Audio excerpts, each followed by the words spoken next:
My name is Maya Chin, and I learned early that sometimes the best way to protect yourself is to let people underestimate you. For 5 years I'd been the family joke, the broke startup kid, who couldn't afford nice clothes or fancy dinners. What they didn't know was that I was quietly building an empire while they dismissed every word I said. It all started when I was 23, fresh out of college with a computer science degree and a head full of ideas. My older sister, Rebecca, had just launched Anderson Tech, a promising software company focused on enterprise solutions. She was 30 then, charismatic, connected, and absolutely convinced she was destined for greatness. Our parents worshipped her. Dad would spend entire dinners talking about Rebecca's latest client acquisition or her appearance at tech conferences. Mom kept a scrapbook of every article mentioning Anderson Tech. Meanwhile, I was working 16-hour days in a cramped apartment, building what would eventually become Cascade AI, a machine learning platform that would revolutionize data analytics for mid-sized businesses. Maya's still doing her little hobby, Mom would say, her voice dripping with concern that barely masked disappointment. When are you going to get a real job, honey? I'd just smile and change the subject. Let them think what they wanted. The truth was more complicated. 6 months after graduation, I'd developed a prototype that caught the attention of Sterling Ventures, one of Silicon Valley's most selective investment firms. They'd offered me a Series A round of $12 million. I took it. By 24, Cascade AI was generating $7 million in annual revenue.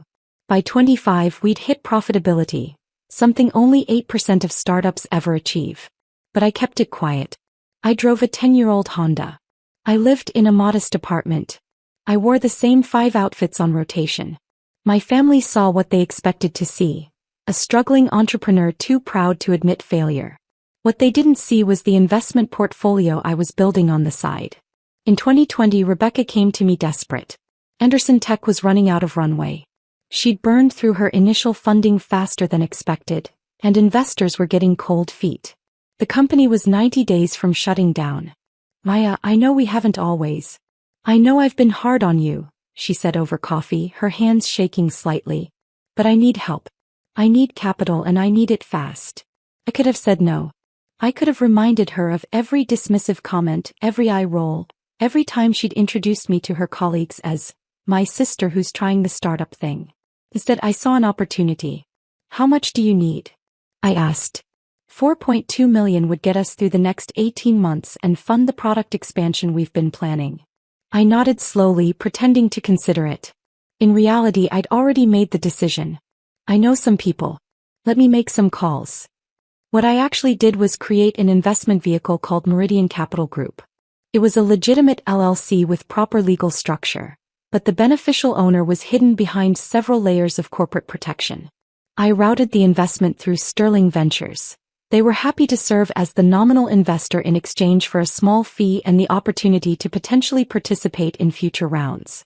2 weeks later, Rebecca got her $4.2 million from Meridian Capital Group, represented by Sterling Ventures. She never knew I was behind it. The terms were fair but structured to give Meridian, which meant me, significant control. 28% equity with weighted voting rights that effectively gave me veto power over major decisions. They're angel investors who prefer to stay anonymous, the Sterling partner told her during the signing. Very common in the industry. They like your vision and want to see Anderson Tech succeed. Rebecca was ecstatic. She called me that night, breathless with excitement. Maya, you won't believe it. We got the funding. We're saved. That's amazing, Beck, I said, genuinely happy for her despite everything. I knew someone would see the potential. Yeah, well, they obviously know more about real business than some people, she said, her tone shifting. Not everyone can just throw together an app and hope for the best. I let it slide.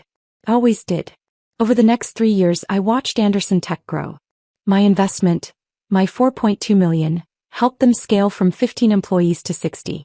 They landed major contracts with 3 Fortune 500 companies. Revenue went from $800,000 annually to $12 million. Rebecca's face appeared in TechCrunch, Forbes, and Business Insider. She became the darling of the Midwest tech scene. And at every family gathering, she made sure everyone knew about her success. Anderson Tech just closed another major deal, she'd announce at Sunday dinners. We're projecting $18 million in revenue this year. That's wonderful, sweetheart. Dad would beam. Maya, are you still working on that? What was it again? Cascade AI, I'd say quietly. We're doing okay. Okay isn't great, honey, Mom would sigh. Rebecca's company is thriving. Maybe you should ask her for advice? Or even a job. I'm sure Anderson Tech could use someone with your technical skills. Rebecca would smile, but it never reached her eyes. Maya's a bit too independent for corporate structure, Mom. Some people just aren't cut out for real business growth. What they didn't know was that Cascade AI had just been valued at $85 million in our Series C round. We had 230 employees across 3 offices. We'd been profitable for 3 consecutive years. Forbes had named me to their 30 under 30 list. I'd declined the photo and kept my name off the public version, citing privacy concerns. The industry knew my company, but I'd carefully kept myself out of the spotlight. I had my reasons. Partly, I wanted to build something real without the pressure of family expectations. Partly, I was curious to see how long they'd keep dismissing me. But mostly I was protecting myself. I'd seen what attention did to Rebecca. How it inflated her ego, how it made her mean, how it turned her into someone who needed to be the center of attention at all times. I didn't want that life. I wanted to build, to create, to make something meaningful without the circus. Meanwhile, I continued monitoring Anderson Tech's growth as their silent angel investor. I received quarterly board reports. I attended board meetings via video conference with my camera off, identified only as Meridian Capital representative. I watched Rebecca make presentations, celebrate victories, and occasionally make decisions I disagreed with, but never badly enough to use my veto power. I was proud of what she'd built, even if she'd built it partially on my money and entirely on her dismissal of me. Then came Thanksgiving 2024. Rebecca had insisted on hosting at her new house, a beautiful 4-bedroom colonial she'd bought in an upscale suburb. She spent the entire dinner talking about the house, about Anderson Tech's latest contract, about the vacation home she was considering in Colorado. Real estate is the key to building lasting wealth, she announced, gesturing with her wine glass. That's what separates people who play at business from people who build empires. I was sitting at the far end of the table, Rebecca's seating arrangement not coincidentally, picking at my sweet potatoes and trying to be invisible. Maya, are you still in that tiny apartment downtown? Aunt Linda asked, her concern sounding almost genuine. Yeah, it works for me, I said. Close to the office, affordable. Affordable, Rebecca interrupted with a laugh. That's such a diplomatic way to say cheap. But that's fine, not everyone has the capital for real investment. Uncle James chuckled. How's the app coming along, kiddo? It's not really an app, it's a machine learning platform. While we build real businesses, you play with your little app, Rebecca said, her voice cutting through the room. She smiled, but there was something sharp underneath it. It's cute that you're still trying, Maya. Really. But at some point you have to face reality. Some people are meant to be entrepreneurs and some people are meant to be employees. The table went quiet for a moment, then Dad laughed. That uncomfortable laugh that meant he agreed but didn't want to say it out loud. Mom nodded sympathetically. My cousins looked at their plates. Everyone was complicit in the dismissal. Everyone always was. I mean, it's been 5 years? Rebecca continued, warming to her theme. How much have you made? Anything? Or are you still just burning through your savings pretending you're building something? I set down my fork carefully. My phone was on my lap, under the table where no one could see. I felt that familiar sensation, the one I always got when Rebecca went too far. It was time. I'm doing fine, I said quietly. Fine isn't thriving, sweetheart, Rebecca said, using the same condescending tone Mom always did. Fine is what you say when you're too embarrassed to admit you're failing. Look, there's no shame in it. Not everyone can handle the pressure of real business. You're smart, you're technical. Maybe it's time to accept that your skills would be better used supporting someone else's vision. Like I said, Anderson Tech is always looking for good developers. That's actually a great idea, Dad jumped in. Maya, maybe Rebecca could bring you on board. Give you some stability, some real income. I appreciate the offer, I said, pulling out my phone, but I'm good. I opened my secure messaging app and typed quickly to my investment manager, David Torres at Sterling Ventures. Withdraw all funding from Anderson Tech, execute immediately. Authorization code, CHIN 2024 Theta 7. I hit send. Rebecca was still talking something about health insurance and retirement benefits, but I wasn't listening. I was watching my phone waiting for the confirmation. It came 10 seconds later. Confirmed. Withdrawal initiated. Board notification sent. Legal team standing by. Rebecca's phone buzzed. She glanced at it, frowned, and kept talking. So what do you say, Maya? Want to finally join a real company? Her phone rang. She looked annoyed, checked the screen, and her face changed. It's Gregory, she said, referring to her CEO. I should take it, Mom encouraged. Business always comes first. Rebecca answered, her confident smile still in place. Hey Gregory, can this wait? I'm at thanks. She stopped. Her smile faltered. What? Slow down, what are you talking about? The table fell silent, everyone watching Rebecca's face cycle through confusion, concern, and then something close to panic. That's impossible, she said, standing up from the table.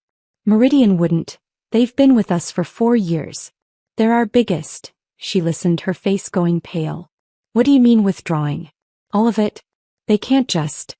She looked at her phone like it had betrayed her. Gregory, I need to call you back. She hung up and immediately started dialing someone else, her hands shaking. Sweetheart, what's wrong?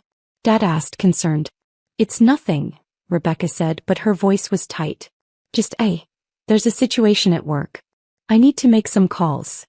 Her next call went to someone else on the board. I could hear her voice rising even though she'd stepped into the kitchen. David, it's Rebecca Anderson. What the hell is going on?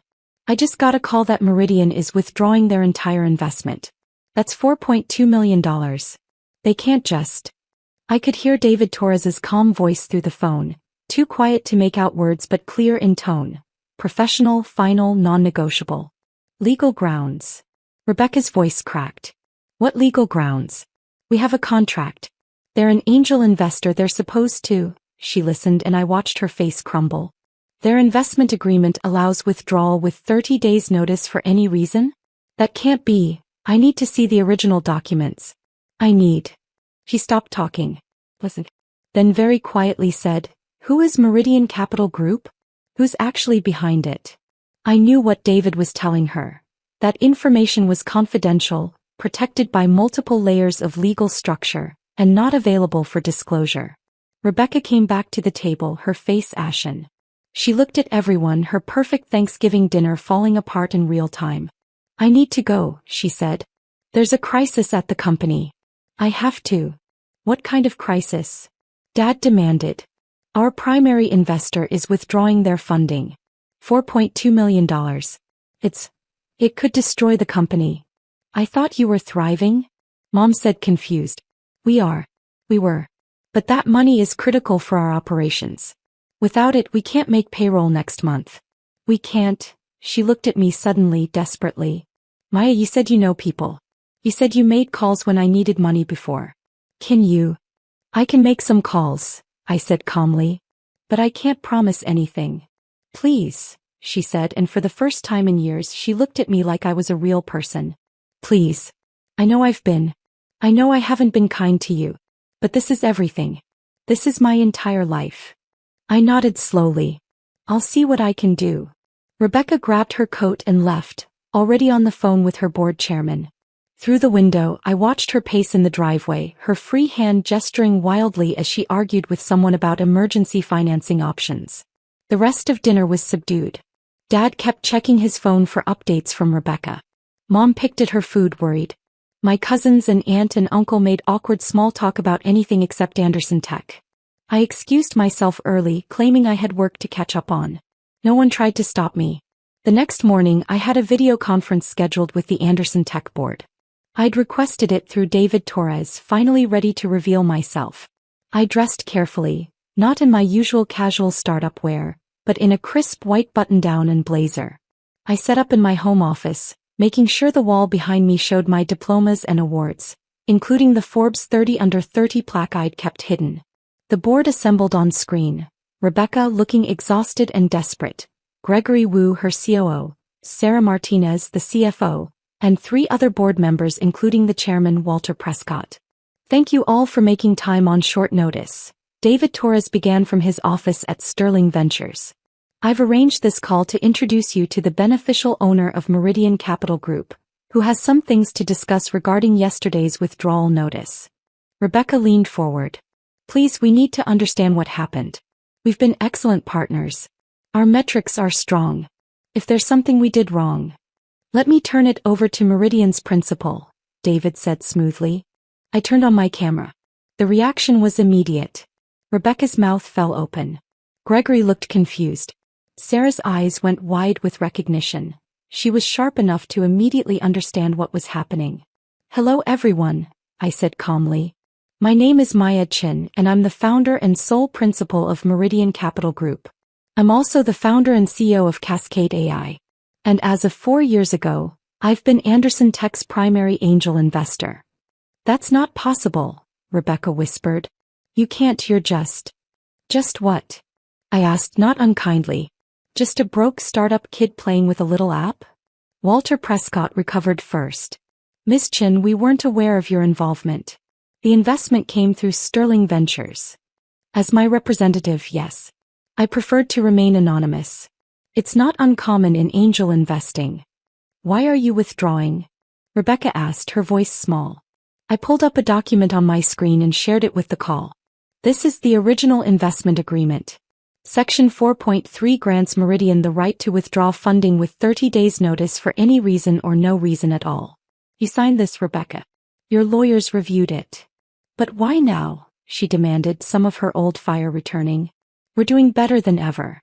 We just landed the Branson Industries contract. I know. I read all your board reports.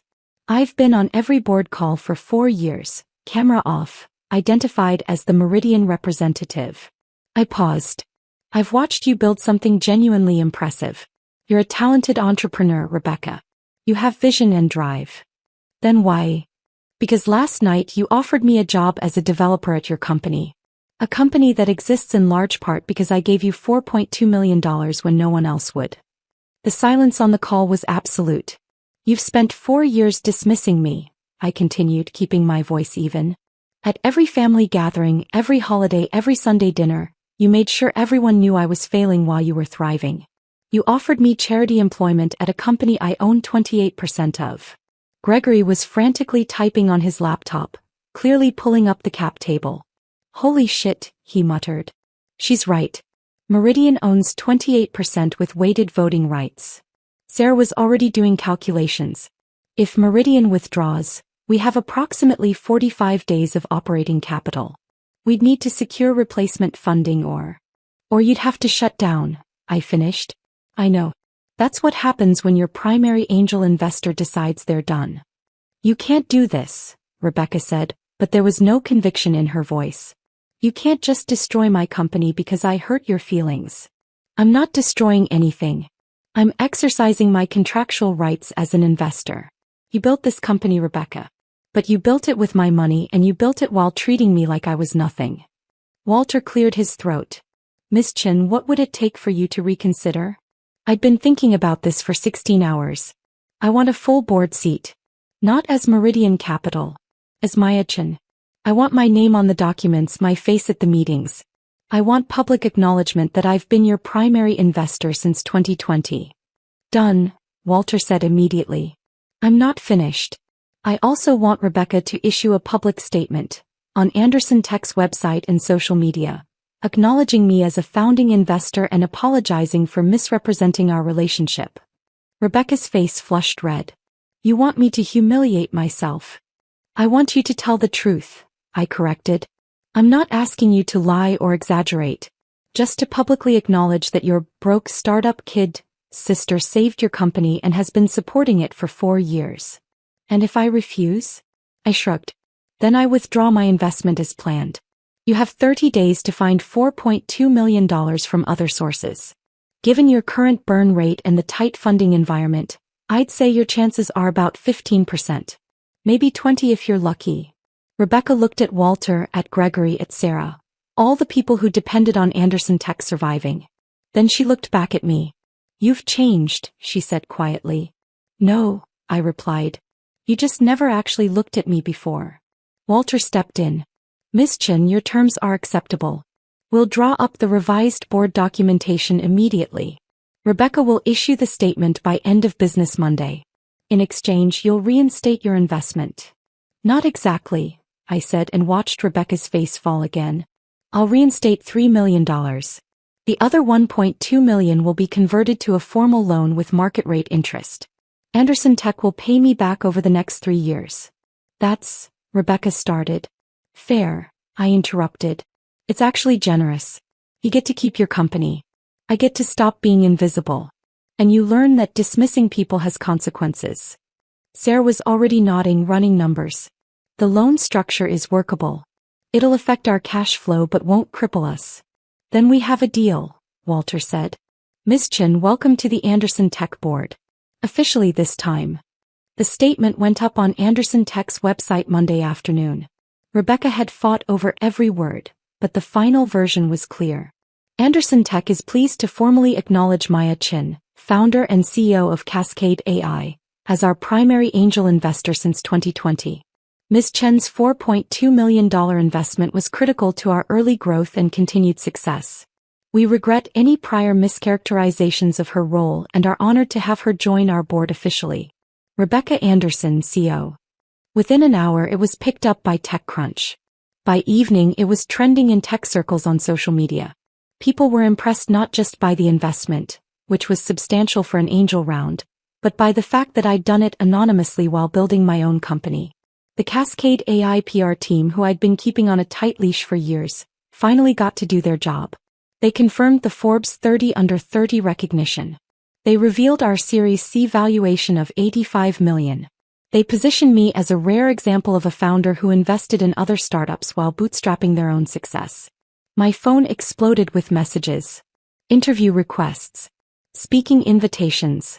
Other entrepreneurs asking for investment advice. And one text from Rebecca. We need to talk. We met at a coffee shop halfway between our offices. She looked tired, older somehow. The stress of nearly losing everything had left marks. I'm sorry, she said before I could even sit down. Not just for the statement. For everything. For 5 years of treating you like you were nothing. I sat down, ordered a coffee. Waited. I was jealous, she admitted. You were always smarter than me. Everyone knew it. I got the social skills, the charisma, the ability to work a room. You got the raw intelligence. And I think I spent my whole life trying to prove I was just as smart. That I could build something just as significant. You did build something significant, I said honestly. Anderson Tech is impressive. You should be proud. Built with your money, she said bitterly. Built with investment capital like most startups. The money was just money, Rebecca. It was how you treated me that mattered. She nodded, tears forming. Why didn't you tell me? Why didn't you just say, I'm the investor from the beginning? Would you have taken the money if you knew? She was quiet for a long moment. No, she finally admitted. No, I wouldn't have. I would have rather let the company die than accept money from my broke startup kid sister. That's why I didn't tell you. You were testing me. All these years, you were testing whether I'd eventually see you as a real person. Partly. Also protecting you. If you'd known I was Meridian, you might have made different decisions, worse decisions, trying to prove something to me instead of just building the best company you could. Rebecca wiped her eyes. What happens now? Now you run your company. I sit on the board. We work together professionally. And maybe, eventually, we figure out how to be sisters again. Do you think that's possible? I considered it. 5 years of dismissal. 5 years of casual cruelty. But also 5 years of watching her build something real, of seeing her face when she talked about her team, of understanding that she wasn't malicious, just insecure and defensive. I think it's possible, I said. But it's going to take work. Real work. Starting with you accepting that I'm not your broke little sister anymore. I never was. No, she agreed. You never were. That Sunday dinner was different. Mom and Dad had read the articles. Aunt Linda had sent me 3 congratulatory texts. My cousins were suddenly very interested in learning about machine learning. Rebecca arrived with her husband, and for the first time in years she didn't monopolize the conversation. When Dad asked about Anderson Tech, she gave a brief update and then said, but Maya's got some exciting news about Cascade AI. They just closed a major partnership with Branson Industries. Everyone turned to me. I could see the recalculation happening in their faces. The reframing of every interaction we'd had, every dismissal, every casual cruelty. It's a good partnership, I said simply. We're excited about it. Maya, Mom started, her voice uncertain. We had no idea you were doing so well. Why didn't you say something? I tried, I said quietly. You just weren't listening. The table went silent. It wasn't comfortable, but it was honest. Well, Dad said finally, clearing his throat, we're listening now. Rebecca looked at me across the table. There was something different in her eyes. Respect, maybe, or the beginning of it. We all are, she said. It wasn't an apology. It wasn't redemption. But it was a start. Later, after dinner, Rebecca found me alone in the kitchen. The loan payments start next quarter, she said. $300,000 every 6 months for 3 years. I know. Sarah sent me the schedule. We'll make every payment on time. I promise. I know you will. She hesitated, then asked, did you really build Cascade AI to $85 million while investing in my company and living in that tiny apartment? Yeah. How? I smiled. Turns out when people underestimate you, they leave you alone to work. No pressure. No expectations. Just you and the code and the vision. It's actually pretty liberating. I made that possible, she said, not quite joking. By being terrible to you. You made it necessary, I corrected. There's a difference. She nodded slowly. For what it's worth, I am proud of you. Really proud. I was just too insecure to say it before. I know. And for what it's worth, Cascade AI is genuinely impressive. Better than Anderson Tech, honestly. Different, I said. Not better. Different markets, different challenges. You built something real, Rebecca. I just got tired of you pretending I hadn't. She laughed, but there were tears in it. I'm going to do better. As a sister, as a person. I promise. I'm going to hold you to that. I know. You hold everyone to high standards. It's one of the things that makes you a good investor. We stood there in the kitchen, two sisters who'd spent years misunderstanding each other, finally starting to figure it out. You want to know the irony? I said. What? I was never trying to compete with you. I never wanted to prove I was better or smarter. I just wanted to build something meaningful. And I wanted you to see me. I see you now, she said. Finally. It was enough. Not perfect, not healed, but enough to build on.